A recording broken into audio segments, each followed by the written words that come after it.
Dahil sa limitadong oras, kanya-kanyang diskarte ang mga empleyado ng Senado sa paghahakot ng samut-saring gulay na handog ni Senator Loren Legarda. Bayan, dito pa lang sakto.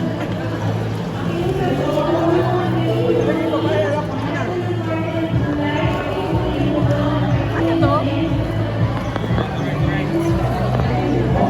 Sa magkasunod na taon, bahagi ng selebrasyon ng kanyang kaarawan ang pagbili ng mga gulay sa iba't ibang dako ng bansa upang hindi mabulok at sumagad ang pagkalugi ng mga magsasaka. Maging makabuluhan at maging masustansya at matulungan natin ang ating mga magsasaka.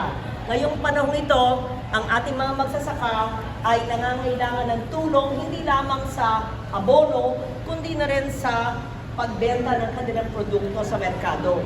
Nakikita nyo sa social media, nakakaawa ang ibang mga farmers, tinatambak na lang ang kanilang mga produkto dahil walang mga bumibili or masyadong bagsak ang presyo. Katuwang muli ng opisina ni Legarda sa kakaibang birthday celebration ang Rural Rising Philippines, isang non-government organization na tumutulong sa mga magsasaka na maibenta ang kanilang mga produkto. Kaya ako'y nagpapasalamat sa ating partnership with Rural Rising, si Andy at si Ace. Ayan, si Andy at si Ace Estrada ay may NGO na talagang may puso na tumutulong sa mga farmers. Ang tawag nila ay Rescue Buys.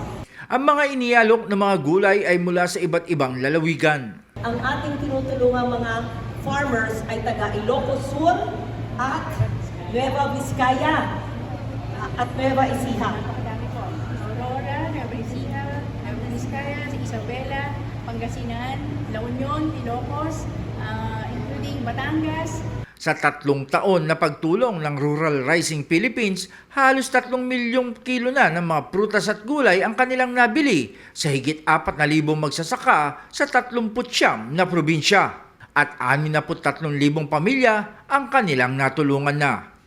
Sa pagdaraos ng bayong Olyokan muli ni Legarda, higit sa 2 tonelada ng mga gulay ang napakinabangan pa.